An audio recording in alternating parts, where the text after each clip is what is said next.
So is this a final event? 1, 2, 1, 2. How's my hair?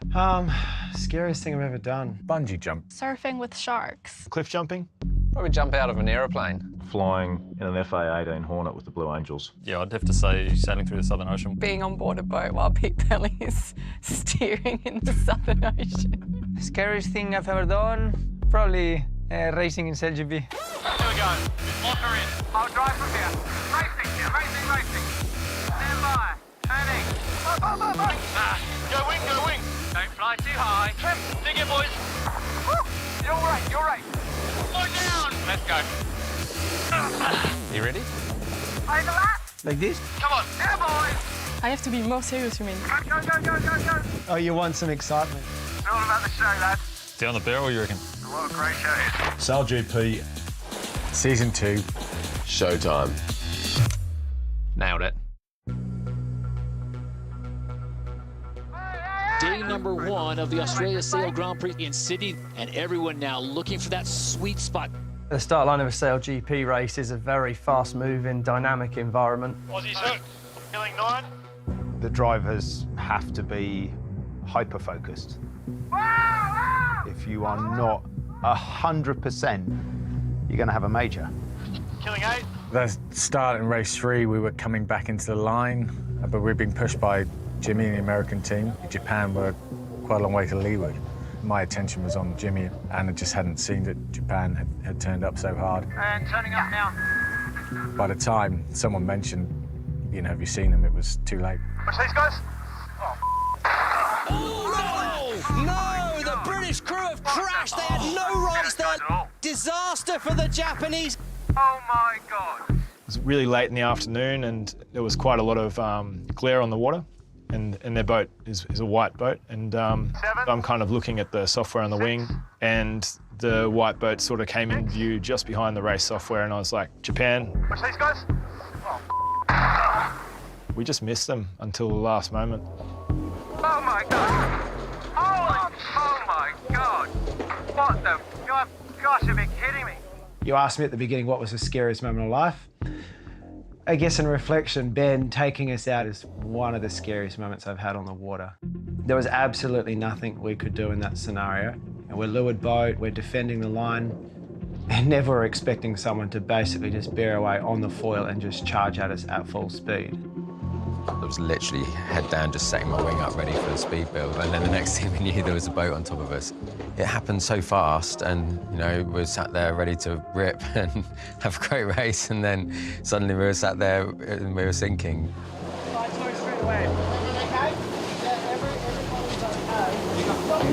The Japanese boat was severely damaged to the point probably weren't going to be able to race the next day, and in that instance, we almost certainly weren't going to be able to race, and almost certainly the season was over for us. Approval to sail withdrawn by organising authority, the guilty boat. End of season. It's definitely up there with low points in my career, at least. I'm not particularly good, I have to admit, in those moments. I'm not an oh well, never mind, next time kind of guy. So, yeah, it hurts. Hey, mate. Hey, mate. I don't know what to say. I'm so sorry. You didn't see us, did you? No, no, just didn't see it. That's all right. Yeah, right. Well, no one got hurt. Yeah, That's what makes it everything right. Yeah, everyone's okay. Yeah, no, I appreciate it. Shocker. So I sent an email saying whatever of our kit you need, just take it. So. Appreciate it. Yeah. Thanks. Yeah. All you can do after that, you just admit you were wrong, and I think Ben did the really classy thing by offering the boat for them to sail the next day. I think he felt terrible about the situation. Here we go. Token effort. I know he wants to win and will do what he can to win, but when we're on land, we're all just nice guys who have a lot of respect for each other. Tell us what you need. Well, yeah, I think you need a hull. Ben's response was exactly what I would expect from Ben. I mean, he's a fierce competitor, but he races fair. To me, it's typical Ben Ainsley. Well, you're going to use our boat. Is that really the case? Yeah. Yeah. Really? Yeah. I think we were all pretty shocked that we were going to be able to sail the Brit boat, yeah. You know, that incident meant that they were effectively giving up their opportunity to win the circuit for a whole year of work. So, you know, it's an incredible gesture, and I'd like to think that we went out and did it justice the next day. Nathan is an extremely confident sailor. Whatever boat you put him in, he's going to back himself to the hilt. But on this day, he was in a borrowed boat, in the British boat. He couldn't drive it like he stole it.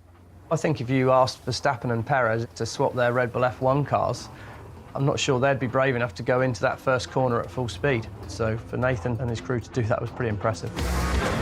Race number 4, 7 boats on the water, is all on this last upwind leg. And it looks like that new boat is going well for Japan. How are they looking on the ley line for this final turning, Mark? Here we go, tight manoeuvre. Burling, he has the rights to turn on the inside. It's going to be close. Outridge coming in a lot faster. Tries to slide around the outside. New Zealand must keep clear. New Zealand, oh, there's going to be a protest on that one. Penalty New Zealand relative Japan. Penalty New Zealand relative Japan. And they are going to drag race it to the line. The Kiwis have the lead, but waiting for the penalty, and it comes on the Kiwis, which will handle race 4 to the Japanese. So race number 5, it's going to be a little dicey. Japan, Spain, New Zealand, the USA, they're all trying to earn enough points to go into the final race of the day. And it's Jimmy Spithill tries to dive inside the Spanish boat here. As they, oh, it's going to be a penalty on Phil Robertson. Surely has to keep clear. Penalty Spain relative. And the penalty on Spain for not giving way. And meanwhile, Japan is running away with this race. So it'll be Japan, Australia, and New Zealand going 1, 2, and 3. Japan couldn't have done any more. Sailing on another team's boat, they record 2 wins, but just not quite enough to make the final. But for the fans of the green and gold, all eyes are on one F50. So we have reached that point. It is 1 race to go. The top 3 boats will be Australia, USA, and Spain in 1 race for the title. It's going to be tight between Australia and the USA. Wow, how did the USA get through there? The pole position perfectly lined up for Tom Slingsby on board. Australia is going to be tight. Watch them turn down. Their guns clear. Jimmy Spithill on board the USA. Perfection. But it's going to be Tom Slingsby at a faster angle that I think can get round him before Mark 1. It's winner take all. Slingsby going head-to-head with Spithill. Wow, just in time for Tom Slingsby on board the Australian boat there. He was over 90 kilometres an hour, right on the edge. We know that we're very hard to beat if we get off the line. We know that if we're first to Mark 1, no one's going to catch us. Tom Slingsby in great control. Another mistake by the Spanish crew. They're off the foils. Everybody's not on the look. Yeah. Keep trying. Keep trying. If you're not pushing 100% in these boats and all the racing, you're going to be rusty. We got to that final and we were bloody rubbish. The Spanish have fallen off. The Americans are trying to track down Slingsby, but gate number 6, it is still the Australians trying to push the pace. As things stand with Australia and the USA, they would book their places already in the grand final in San Francisco. The Aussies won at Plymouth. They won in Denmark. They won in Cadiz. And here comes Tom Slingsby and the Flying Roos. They will win in Sydney. Leading going into San Fran's nice, but none of it matters unless we perform in that last race, last 15-minute race in San Francisco. The Australians win their home event. They're 2nd in a row. They're 4th for the season, and they are looking really hard to beat. The SailGP's Female Pathway program is getting these athletes on board. This is a set of eyes they've never had before. The Women's Pathway program has rapidly progressed in its 1st season, and the contribution of female athletes to the team's overall racing performance has been a real game changer. Nina Curtis, take a bow. She was calling the overlap with the American boat coming in there, and that is why the Australians are leading this race. With every event that we're on board, we're, being more integrated into the team and taking a lot more responsibilities. 15 to boundaries. Stay up, therefore down. These guys have been sailing together for so long, and so, finding space in my position has been a little bit of a challenge. But I feel like my position on this boat is making sure that there's nothing falling through the cracks and just being that person that can catch anything. Just tap me on the shoulder. Make sure he's got it. And I think also you can say whether we're bow forwards or bow back on the cross. I won't shut up until you say copy. What she's brought to us on the water is a sense of calmness. When she speaks to us, she's painting the picture so clearly. GBR stuck, GBR down. She's telling me where the other competition are, what they're doing. Nina's done an amazing job. I have 2 walls depending to the forecast conditions, so I sail like a 6 sailor at the back just behind the helm. It's more about tactics, and when the condition is light, my wall is more physical. And yeah, I have to grind like maybe all the time and really focus on it. CJ Perez, the youngest in the fleet at just 18 years of age, out of Hawaii, happy to be on board with USA Sail GP. We want to be sailing in the major roles on the F50s, and we want other females to see that as well and to hopefully be inspired to do the same thing and really change the face of the sport. If you know your history, this place is really special. Some people called it the greatest sporting comeback of all time, when Oracle Team USA overturned an 8-1 deficit to win the 34th America's Cup. Nearly 10 years on, and we've got 3 key members of that team in Spithill, Slingsby and Ainsley back here on the racecourse. Yeah, there is definitely something special about San Francisco. I mean, clearly had one of those experiences of a lifetime. It's just one of those iconic venues. The rules are clear. After 5 races here in San Francisco, the top 3 teams in the championship will go into the grand final and race for the $1 million prize. Australia, USA and Japan, points-wise, are pretty much nailed on, but there's always jeopardy out there on that race course. If one of those teams has a big incident, it could leave the door open for a surprise team to make the grand final. Welcome to San Francisco, California. It's grand final weekend. As we now get set, this is race number 2. Nathan Outteridge on the Japanese boat here in the middle of the line. Out the back, it's Spain. Jordi Chamar taking over for Phil Robertson. He has left the team. Next year, he'll be a part of Canada Sail GP. Australia and Japan on the button, and it's now a drag race between these 2 massive teams. And it looks to be like the Aussies might have the best position. Japan, wow, that's absolute power of strength. Well, look at this, they lost control of the boat. Give me the rudder. And Slingsby's gone, off down the racetrack. I think as Ayrton Senna once said, if you see a gap and you don't take it, you're no longer a racing driver. He's got to be careful here, he's on the inside. We had committed and Jordi decided to try to close that gap. Yeah, I let my temper fly. I wasn't happy about how close that was to ruining our season. Penalty Australia, relative Spain, not entitled to mark. Too aggressive from Slingsby. He will finish behind Spain. Denmark Sail GP into first place. Japan, they'll hold on for second in San Francisco. If you want to win the last race, it's about building momentum. You'll talk to Tom, and he was in the same mindset as us. You know, we are here to win the San Francisco event, and then we're here to win the $1 million. So the third and final race of the day. Jimmy Spithill was 7th in race number 2. Does he still protect the asset in race number 3? Our philosophy was if any of the top 3 were damaged and were unable to sail, they weren't going to be able to use someone else's boat, like Nathan did in Sydney. That really put an emphasis on, guys, we have to protect the asset until we get to the final race. At mark number 1, it is Japan with the lead, Australia in second. The Americans, another mistake. They're off the foils, feeling the pressure here.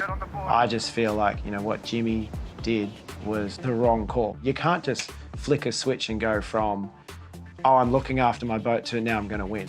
Look after the asset after the finish. Race number 3 will go the way of the Japanese, and look at that speed as they cross the line. Very well sailed, everyone. In San Francisco, there's more than one title being fought over. Alongside the Racing Championship, a parallel leaderboard has been running for the Impact League, a competition for the teams and their purpose partners that rewards positive action and real efforts towards meaningful change. We lost 3 points on our strategy because we didn't all do the how now. A great initiative. The Impact League is based on behavioural science. We know that athletes especially love competition, and so it accelerates change. We have 10 criteria based on our sustainability strategy. Things like innovation, travel, food, using their voice, collaboration. They're really like critical parts of everyday life and sustainability. I've spent so much of my childhood on the ocean, you know, whether it's through the sport of sailing, out surfing, fishing, diving, just seeing how things degrade so quickly. You know, we really want to do everything we can to look after it for future generations. Live Ocean's a marine conservation charity that Peter and I founded, so that's really where the work started, understanding how we could use our profile to help the issues the ocean's facing. The partnership we've had with the New Zealand Sail GP team has been so powerful. It's provided us with a real platform to take forward the message of ocean restoration and protection. From the inception of the Impact League, we really wanted to try and win, and that's really been about looking at every single detail. First one's really trying to reduce our use of cable ties, so we've replaced them all with reusable Velcro. Lots of little things like the chase boat driver really being aware of how much fuel they're using on the water. Boats obviously are going in salt water every day, so when they come back out, you have to be washed down. We've done some nifty little things to try and reduce the water, and that's been now implemented fleet-wide. We want everyone to understand athletes need to do more. They can be great at sport, but they need to be ambassadors for the planet, for making our sport better, for social sustainability. And athletes in sport really can inspire change.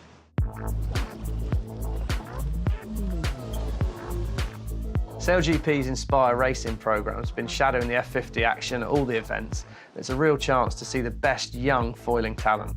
It's great to make them part of the event and to let them experience that for themselves.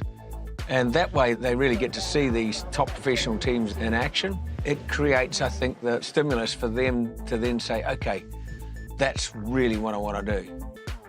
It's been really special this week, meeting Jimmy Spittle and Team USA, and also seeing CJ where she is now. It just makes it seem a lot closer, and really, really special to be here with everyone. There's no doubt in my mind that we will see an athlete out of the Inspire program racing these boats. For the first time, we've actually got a legitimate pathway for these younger guys and girls to come through and aspire to being on these SailGP rosters. I love speed, love foiling. I think that would just be the absolute ultimate. The final day in San Francisco. After a season that stretched over almost 12 months and taken us right across the globe, it all ends here. Day number 2 of the final event, and all boats flying in the shadows of the Golden Gate Bridge. This is the first time we've seen the Americans and Jimmy Spittle leading the fleet, and what a time to do it. The speed, the level, the amount of boats, it's auto racing. I mean, this is F1. Oh, and Spain diving inside. Oh, there's a collision on board the American boat and the Spanish boat. Oh, my Lord. We thought we were overlapped, and then they closed the gap, and I responded, and we just flew up and landed on top of the American boat. It was quite a tough moment. It was like, I made a big mess. I didn't see him. That was scary. He was about that far from your shoulder, Jimmy. I thought, wow, there's a real chance we're out of this final. So it will be the Kiwis that get the win in race 4, despite all the drama with the Americans and the Spanish. We couldn't write the script. Jimmy Spittle's USA team seemed to have had bad luck by the bucket load all season, and now here we are, final day of racing, and their place in the grand final is really in danger. Just sit this one out. Get the boat ready for the final. I'm going to take the one bolt out. It was clear we were missing a large part of the boat. We need to be in the position to go out and race this final race and have a shot at winning. All done. Let's go! Jimmy Spithill and his crew have had more comebacks this season than Rocky Balboa. There is no way they are not racing in this grand final. There's $1 million on the line and the biggest title in the sport right now. You know, you get given this one opportunity in 12 minutes to punch above your weight. Clearly there's a lot of pressure. You know, you got your hometown event, live TV for $1 million. If I'm honest, I'm a little scared that Jimmy might actually pull this off. So season 2 comes down to this: one race, $1 million. Here we go, great positioning by Spittle. Tom Slingsby will be where he wants to be. That's the umpire's boundary penalty, Japan. Oh, they're going to have to follow the other two in. Unforced error, that's unbelievable by the Japanese crew. It's tight at the top of the line. They're going to try and block it up at the top of the line. Penalty on Australia as well. Japan behind USA, delayed starter Australia. I remember thinking to myself, I can't believe you stuffed this start up. It's the $1 million race. You had Nathan, you had Jimmy. What have you done? Spittill's got the break here. The leader at Mark 1 will be the USA. Americans need to stay tight at the next gate. Big ease on the roundup. Outridge is working wider. Tom Slingsby, he slings the boat around the mark. Look at the speed difference here. It is Australia, the defending champions, who have moved into first. And I've just got breaking news. The race has been abandoned because there's a whale on course. in line with SailGP protocol, we have stopped racing to allow the whale to pass through safely.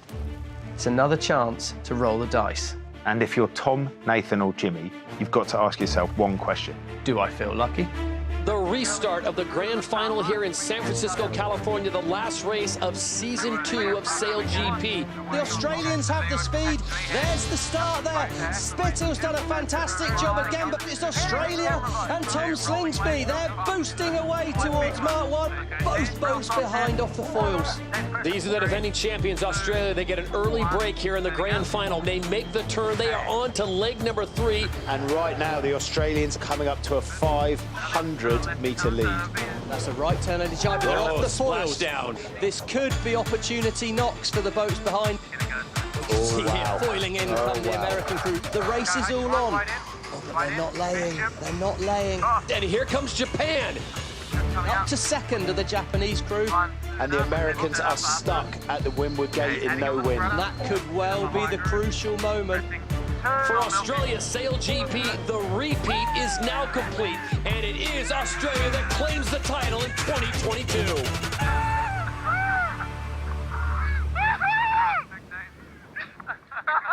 Look, I did say I would prefer to be lucky than good on a day like today, and it felt like we got a bit of both. So, yeah, it's just such a good feeling to do it like that. The grand final placings confirm the overall season championship. Ben Ainsley's GBR team just off the podium in 4th. Jimmy Spittill's USA 3rd. Nathan Outridge's Japan in 2nd. And Australia's SailGP team, led by Tom Slingsby, back-to-back champions.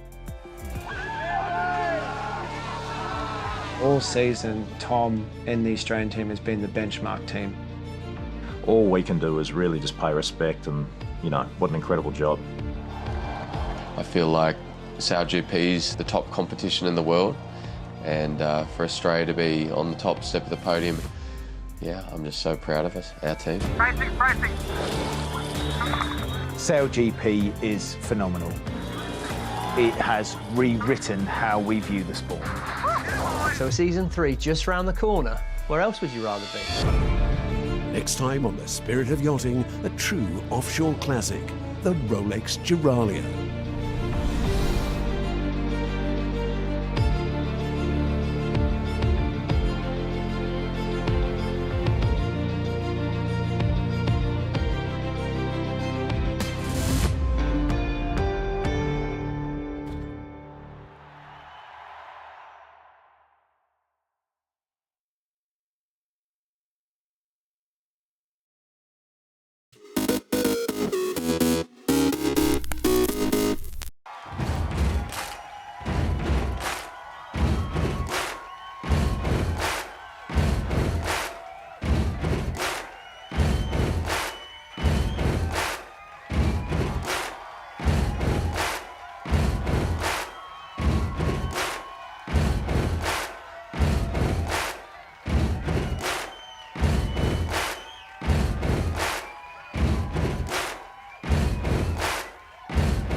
What I tend to look for when I go to places are things that are visually appealing.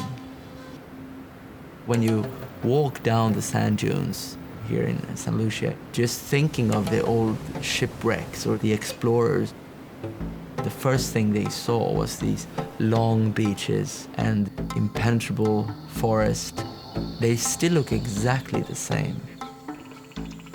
I can't imagine there are many places in the world where you can see tons of things in one day.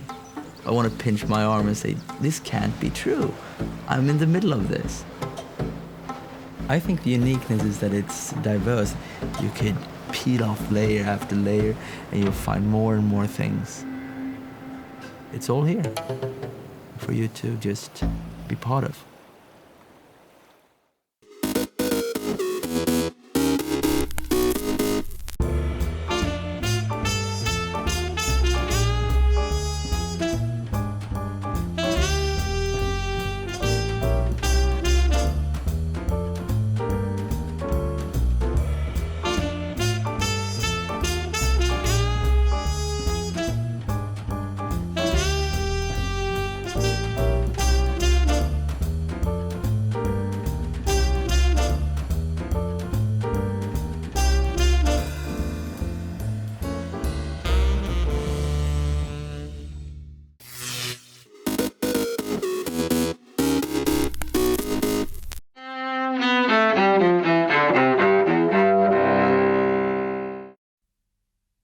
December 30th, 2006. Ousted Iraqi dictator Saddam Hussein is executed for the slaying of Iraqi Shiites during his regime. 1903. In Chicago, a blaze even deadlier than the so-called Great Fire of more than 20 years earlier. About 600 people are killed within minutes when fire breaks out at the recently opened Iroquois Theater.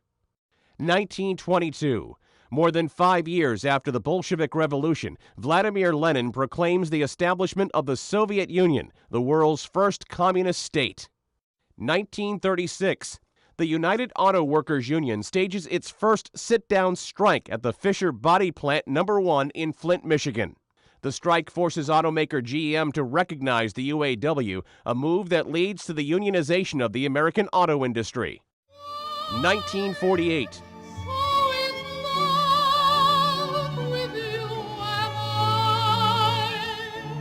In New York, the Cole Porter musical comedy Kiss Me Kate opens on Broadway. 1975. Golfer Tiger Woods is born. And 1928. So little goodbye, baby, diamond ring. If that diamond ring don't shine. Singer and musician Bo Diddley, one of the guiding lights of early rock and roll, is born in Macomb, Mississippi. Today in history, December 30th. Ed Donahue, The Associated Press.